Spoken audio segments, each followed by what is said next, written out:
नमस्कार प्यारे बच्चों, आप सभी का बहुत बहुत स्वागत है मेरे YouTube चैनल श्री एकेडमी पर। तो प्यारे बच्चों, आप लोग जानते हो कि प्रतिदिन शाम को 7 बजे मैं आपके लिए सामान्य ज्ञान के अति महत्वपूर्ण 10 प्रश्न यहाँ पर लेकर आता हूँ। तो आइए बच्चों, हम आज की क्लास को स्टार्ट करते हैं। देखेंगे आप लोग आज का हमारा जो पहला क्वेश्चन है, हमारा आज का पहला क्वेश्चन है बच्चों कि हाइड्रोजन बम आधारित है। तो आप लोग जानते हो कि हाइड्रोजन बम किस पर आधारित है। यहाँ पे आपको बताना है कि ऐसी कौन सी प्रक्रिया है जिस पर हाइड्रोजन बम आधारित होता है बच्चों। तो याद रखिएगा प्यारे बच्चों, हाइड्रोजन बम जो आधारित होता है वो होता है नाभिकीय संलयन। याद रखिएगा किस पर आधारित होता है बच्चों, यह होता है नाभिकीय संलयन पर आधारित। तो आपको याद रखना है कि हाइड्रोजन बम की जो क्रिया विधि है वो नाभिकीय संलयन पर आधारित है।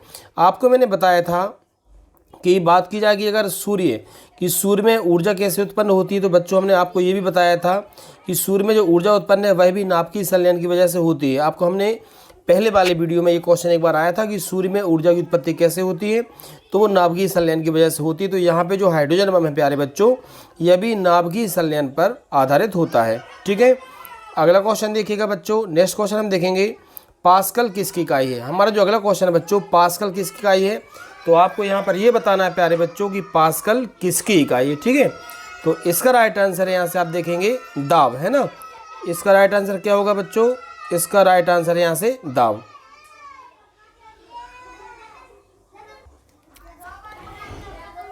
ठीक है बच्चों, तो इसका आंसर क्या हो जाएगा, इसका आंसर हमारा हो जाएगा दाब। याद रखिएगा पास्कल किसकी इकाई होती है, पास्कल होती है बच्चों दाब की इकाई।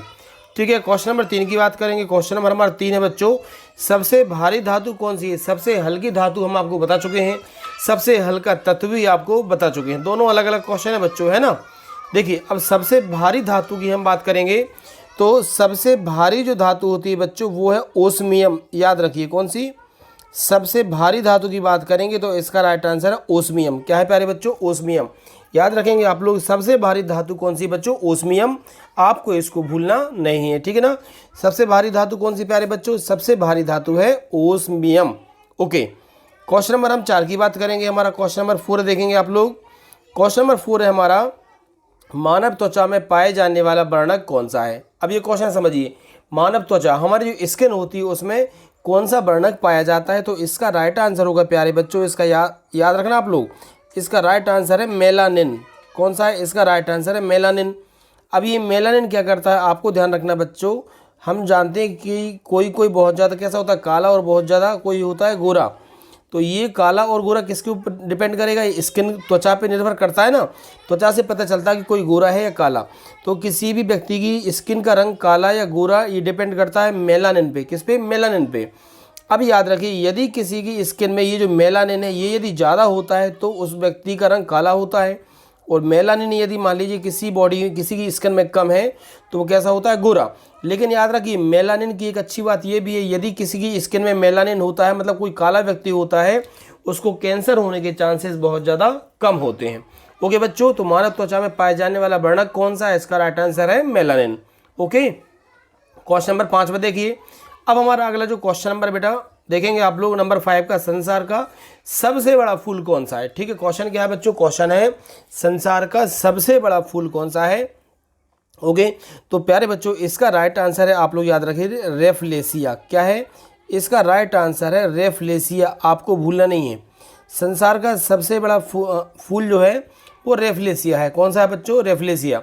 तो याद रखेंगे आप लोग, संसार का सबसे बड़ा फूल है रेफलेसिया। ओके, क्वेश्चन नंबर हम देखेंगे अब नंबर 6। तो क्वेश्चन नंबर 6 की हम बात करते हैं बच्चों, ये है श्वेत क्रांति का संबंध किससे है। तो आपको समझना है बहुत सारी प्रकार की क्रांतियां हैं, लगभग 10 प्रकार की, जो कि आपको सभी याद होना चाहिए। लेकिन यहाँ से आपसे पूछा गया है बच्चों कि श्वेत क्रांति का संबंध किससे है। क्या पूछा गया आपसे पूछा गया बच्चों कि श्वेत क्रांति का संबंध किससे है। तो श्वेत क्रांति का जो संबंध है बच्चों वो दुग्ध उत्पादन से है। याद रखना, किससे, दुग्ध या दूध उत्पादन से संबंधित है। कौन सी क्रांति हमारी, श्वेत क्रांति। याद रखेंगे आप लोग, तो आपको याद रखना है कि श्वेत क्रांति बच्चों दुग्ध उत्पादन या दूध उत्पादन से संबंधित है। इसके लिए ऑपरेशन फ्लड चलाया गया था। याद रखना, कौन सा बच्चों, ऑपरेशन फ्लड। अगर आपको कहीं पे कोई क्वेश्चन मिलता है कि हरित क्रांति का संबंध किससे, ये आपने पढ़ा होगा, है ना। कौन सा बच्चों? हरित क्रांति। तो हरित क्रांति है, आपको ध्यान रखना अनाज उत्पादन से। किससे बच्चों? अनाज उत्पादन से। और इसमें भी ध्यान रखना मुख्य रूप से गेहूं और चावल के उत्पादन से। उसमें भी सबसे ज़्यादा इंपॉर्टेंट है बच्चों गेहूं का उत्पादन। तो मैं आपको एक एक क्वेश्चन के साथ 2 या 3 क्वेश्चन बताता चलता हूं। आप इन सभी को नोट भी कर सकते हैं और आप इन सबको याद भी रख सकते हैं बच्चों। बहुत ही ज़्यादा महत्वपूर्ण ये प्रश्न उत्तर मैं आपके लिए लेकर आया हूँ। देखिए अब हम बात करेंगे क्वेश्चन नंबर बच्चों 7 नंबर की। क्वेश्चन नंबर 7 है, इसका क्वेश्चन है कि कंप्यूटर का जनक कौन है। ठीक है, तो कंप्यूटर का जनक कौन है बच्चों आपको बताना है। तो बहुत सारे बच्चे जानते भी होंगे, जिनको नहीं पता वो अच्छे से याद कर लीजिए, नोट कर लीजिए। कंप्यूटर के जनक की बात करेंगे प्यारे बच्चों, तो इसका राइट आंसर है चार्ल्स बेबेज। क्या आंसर है प्यारे बच्चों? इसका राइट आंसर है चार्ल्स बेबेज। भूलना नहीं है आपको, क्या है? Charles Babbage. तो कंप्यूटर का जो जनक है वो कौन है बच्चों? Charles Babbage. क्या आंसर है? कंप्यूटर के जनक हैं चार्ल्स बेबेज। हम बात करते हैं क्वेश्चन नंबर 8 की।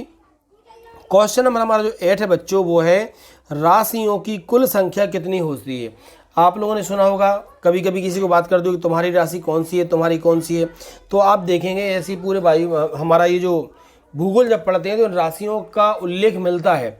ठीक है, जैसे किसी की तुला राशि होती है, किसी की कन्या है, किसी की वृषभ है ना, वृश्चिक होती है। तो ये सब क्या है, सबकी राशियाँ अलग अलग होती हैं।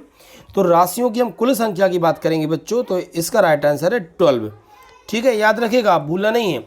राशियों की प्यारे बच्चों कुल संख्या कितनी है? तो राशियों की कुल संख्या होती है 12। क्वेश्चन नंबर हम 9 की बात करेंगे बच्चों। क्वेश्चन नंबर 9 है, देखेंगे विटीकल्चर किससे संबंधित है। अब इस प्रकार के भी आपने सुना होगा, बहुत सारी जो तकनीक है उत्पादन की, जैसे विटीकल्चर है, सेरीकल्चर है, आपने सुना होगा ना, ऐसे बहुत सारे प्रकार की आती हैं। तो यहाँ से क्वेश्चन पूछा गया है बच्चों विटीकल्चर। तो याद रखिए ये जो विटीकल्चर है ये अंगूर की खेती से संबंधित है। किससे बच्चों? ये जो है अंगूर के उत्पादन या अंगूर की खेती से संबंधित है। कौन सा बच्चों? ठीक है, विटीकल्चर। यदि आपसे कोई पूछता है विटीकल्चर किससे संबंधित है, तो भूलना नहीं है आपको, ये है अंगूर की खेती से संबंधित। और देखिए बच्चों अब हम देखते हैं हमारा आज का लास्ट क्वेश्चन। हमारा आज का लास्ट क्वेश्चन है प्यारे बच्चों कि मध्य प्रदेश की सबसे ऊंची चोटी कौन सी है। ठीक है, आप जानते हो मध्य प्रदेश भारत का एक राज्य है। ठीक है, तो मध्य प्रदेश की राजधानी भोपाल है, जिसका उच्च न्यायालय जो हाईकोर्ट है वो जबलपुर में है। और अब पूछा गया है बच्चों कि मध्य प्रदेश की सबसे ऊंची चोटी कौन सी है। क्वेश्चन क्या है? मध्य प्रदेश की सबसे ऊंची चोटी कौन सी है। तो आपको बिल्कुल भी नहीं भूलना, मध्य प्रदेश की सबसे ऊंची चोटी है प्यारे बच्चों जिसका कि नाम है धूपगढ़। ठीक है, क्या नाम है? जिसका नाम है धूपगढ़। याद रखेंगे 1350 मीटर ऊंचाई है इसकी। कितनी है? 1350 मीटर इसकी ऊंचाई है। और धूपगढ़ आप जानते हो, पचमढ़ी का नाम आपने सुना होगा, पचमढ़ी में ही ये स्थित है धूपगढ़। 1350 मीटर ऊंची है। और याद रखिएगा होशंगाबाद जिले में आती है। कहाँ आती है प्यारे बच्चों ये? तो ये आती है होशंगाबाद जिले में। याद रखिए मध्य प्रदेश का सबसे ऊंचा स्थान धूपगढ़। ओके बच्चों, तो आई थिंक आपको वीडियो बहुत ज़्यादा अच्छा लगा होगा। ठीक है, आपको यदि वीडियो अच्छा लगा हो तो लाइक कीजिए, कमेंट कीजिए और अपने फ्रेंड्स के पास इसको जरूर शेयर कीजिएगा। ओके बच्चों, जो नए बच्चे हैं जिन्होंने अभी तक चैनल को सब्सक्राइब नहीं किया वो चैनल को जरूर सब्सक्राइब कीजिए। मिलते हैं कल शाम को 7 बजे नए क्वेश्चन के साथ। ओके बच्चों, थैंक यू।